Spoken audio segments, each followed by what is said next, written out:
जय श्री कृष्ण। कहते हैं इंसान तब समझदार नहीं होता है जब वो बड़ी बड़ी बातें करने लगे, बल्कि समझदार तो वो तब होता है जब छोटी छोटी बातें समझने लगे। बड़ी बड़ी बातें करने से कोई व्यक्ति समझदार नहीं कहलाता है। हमें हर छोटी बात को समझना चाहिए। कौन सी बात क्या है उसे समझने की कोशिश करनी चाहिए। जब हम उसे गहराई से समझते हैं ना, तब हमें समझ में आता है कि एक्चुअल में बात क्या है। ये छोटी छोटी बातों को नजरअंदाज नहीं करना चाहिए, क्योंकि छोटी छोटी बातों से ही बातें समझ में आती हैं। चलिए आपको एक हम मजेदार किस्सा सुनाते हैं। एक बार की बात है, एक अकबर और बीरबल की स्टोरी है। ठीक है, एक दिन की बात है, अकबर महाराज जो थे उन्होंने अपनी सभा में एक अजीब सा सवाल पूछा, जिससे सभा जो थे सब बहुत हैरान हो गए कि अरे ये ऐसा सवाल कर रहे हैं, क्या पूछ रहे हैं, कुछ समझ में नहीं आ रहा है। जैसे भी सभी उत्तर जानने की कोशिश कर रहे थे, तभी अचानक क्या हुआ, वहां अंदर बीरबल आ गए और उन्होंने पूछा, अरे मामला क्या है, सब इतने परेशान चिंतित क्यों लग रहे हैं। सबने बताया कि महाराज ने एक प्रश्न किया है। उन्होंने उससे सवाल दोहराने को कहा।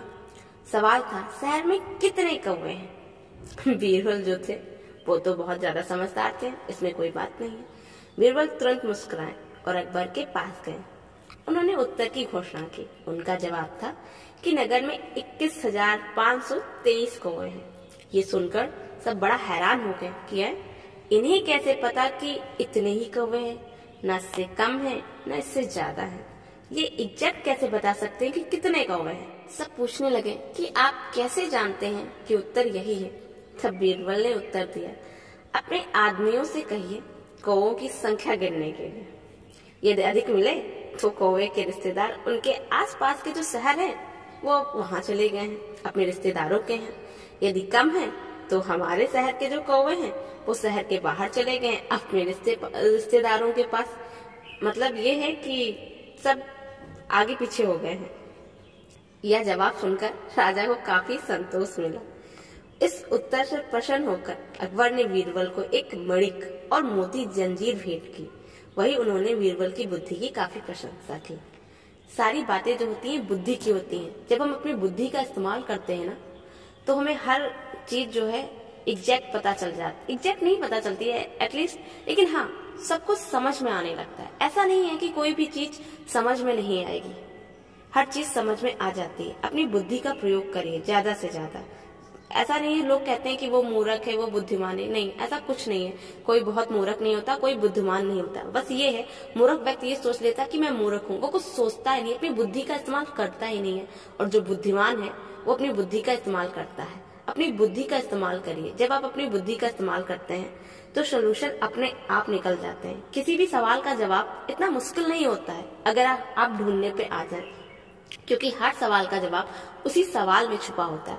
बस ध्यान से हमें ढूंढने की जरूरत होती है, अपना दिमाग लगाने की जरूरत होती है। जब हम किसी चीज को ज्यादा सोचते हैं, उसके बारे में जानने की कोशिश करते हैं, तो अपने आप जवाब हमें मिलने लगते हैं। लेकिन अगर हम ये मान लेते हैं कि नहीं यार इसका जवाब ये होगा ही नहीं, उसे छोड़ देते हैं, जब हम सोचेंगे नहीं तो जवाब हमें मिलेगा कहाँ से।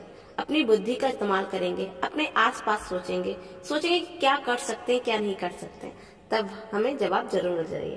चलिए बताते हैं इस स्टोरी से हमें क्या सीख मिलती है।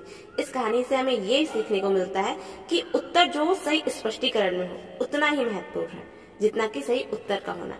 जो आप उत्तर दे रहे हैं आपको पूरा यकीन होना चाहिए कि हाँ जो मैं उत्तर दे रहा हूँ वो बिल्कुल सटीक है, सही है। घबराए नहीं। जब हम खुद घबरा जाएंगे तो सामने वाला हमारे शब्दों पे क्यों यकीन करेगा, हमारे उत्तर को क्यों सही मानेगा। जब हम खुद को ही कंफ्यूजन में रखेंगे, आप अपना उत्तर इतने सटीकता से दीजिए, इतने मतलब आत्मनिर्भर होकर दीजिए, अपने आप पे यकीन करके दीजिए कि सामने वाला भी आप पे विश्वास करने को मजबूर हो जाए। राधे राधे।